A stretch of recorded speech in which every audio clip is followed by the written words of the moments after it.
Hi.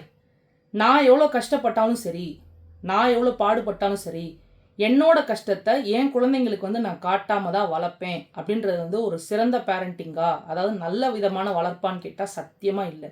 அதுக்கு ஒரு பெரிய உதாரணமே மகாபாரதத்துல துரோணாச்சாரியார சொல்லலாம். அவர் ஒரு குரு. அதாவது நெறைய கலைகள கத்துக் குடுக்குற ஒரு குரு. அவர் தான் பஞ்சபாண்டவர்கள் 5 பேருக்கும் கத்துக் குடுப்பாரு. 100 கௌரவர்களுக்கும் கத்துக் குடுப்பாரு. ஒரு குருகுலமே வச்சிருப்பாரு. ஆனா தன்னோட சொந்த பையன் அஸ்வத்தாமன, அவர் கஷ்டம் தெரியாம வளர்க்கணுன்ற ஒரே காரணத்துக்காக ஒரு நாட்டோட அரசனாக்கணும்னு தான் ஆசைப்படுவாரே ஒழிய, கஷ்டம்னா என்ன? ஸோ அதெல்லாம் நீ ஓவர் கம் பண்ணி வந்தா தான் ஃபியூச்சர்ல நீ ஒழுக்கமா வருவ அப்படின்ற எண்ணத்துல தான் பையன அவரு வளர்க்க மாட்டாரு. தான் பையன் என்ன சொன்னாலும் அது சரி அப்படின்ற அந்த அந்த போக்குலயே கொண்டு போவாரு. ஸோ அப்படி அதனோட பின்விளைவு என்ன ஆகும் அப்படின்னா, அஸ்வத்தாமன் தான் இருக்கிறதுலே மோசமான சாபம் வாங்கின ஒரு ஆளு. இன்ன முடி காயங்களோட அந்த காயமும் ஆறாம, மரணமும் தன்னை நெருங்காம, கஷ்டத்தோட உலாவிக்கிட்டு இருக்கிறாருன்னு புராணத்துல சொல்லப்படுது. இதிலிருந்து என்ன சொல்ல வரேன் அப்படின்னா, பிள்ளைங்கள எப்பவுமே கஷ்டம் தெரியாம வளர்க்கணும்.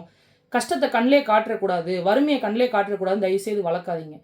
நீங்க படுற ஒவ்வொரு கஷ்டத்தையும் சொல்லி சொல்லி வளர்த்தீங்கன்னா தான், அவங்க தப்பான ஒரு பாதையில போகாம இருக்கிறதுக்கு ஒரு பெரிய ஹெல்ப்ஃபுல்லா இருக்கும்.